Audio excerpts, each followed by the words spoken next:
Bonjour à tous et bienvenue sur votre chaîne.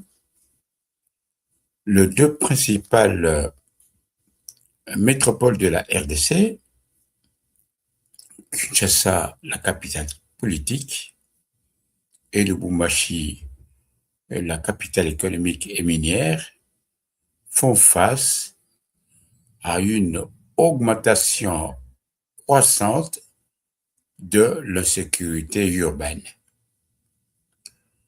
Cette insécurité ne résulte pas d'une seule cause.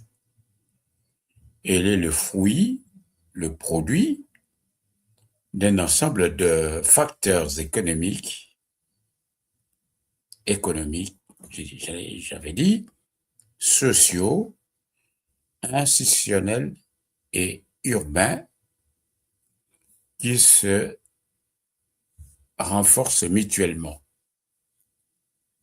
Voici un décryptage des causes majeures de cette insécurité.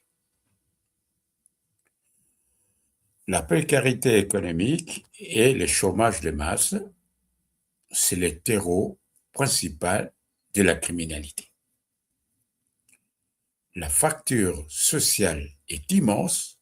D'un côté, une minorité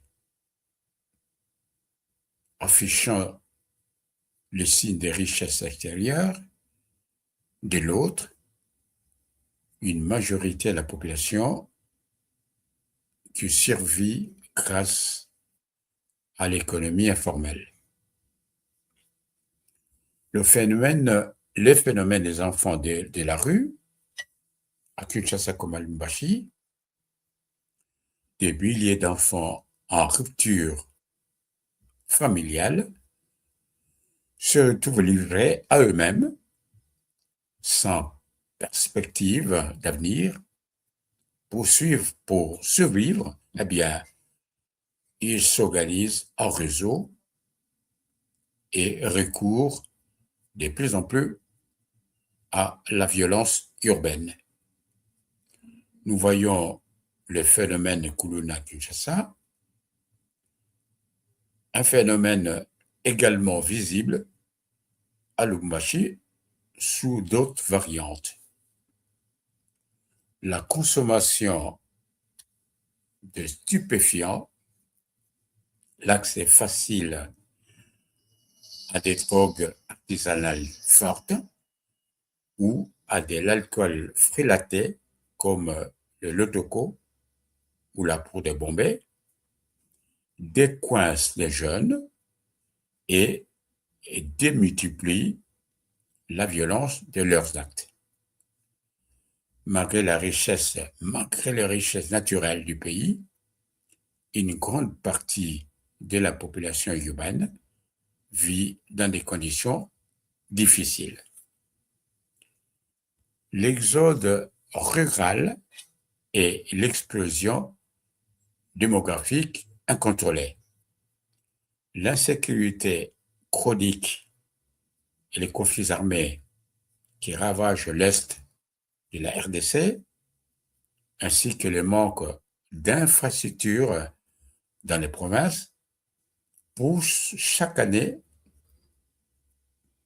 des vagues massives de population à migrer vers Kinshasa et Lubumbashi. Résultat, des bidonvilles hors de contrôle. Cette croissance démographique dépasse totalement les capacités d'urbanisation des communes. Des quartiers entiers se créent sans planification, pas d'éclairage public, ce qui favorise les embuscades nocturnes. La crise de l'appareil judiciaire, la corruption et le manque de suivi pénitentiaire débouchent sur une forte impunité. Il n'est pas rare que des criminels notoires arrêtés par la police soient relâchés quelques jours plus tard, par manque de preuves formelles, ou contre Potvin, révélant ainsi terroriser le même quartier.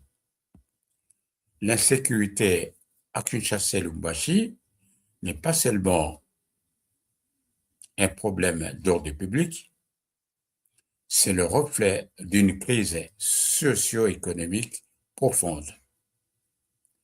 Les réponses purement repulsives, comme le reflet les rafles policières, ou l'envoi des délinquants vers des centres de rééducation agricole à l'intérieur du pays, montrent leurs limites si elles ne s'accompagnent pas de réformes structurelles, création d'emplois pour les jeunes, assainissement de la police et justice forte.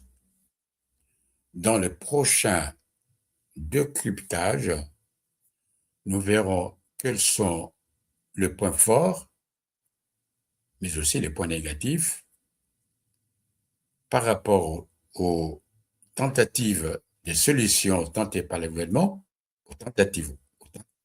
par rapport aux solutions tentées par le gouvernement pour endiguer ces phénomènes de sécurité urbaine.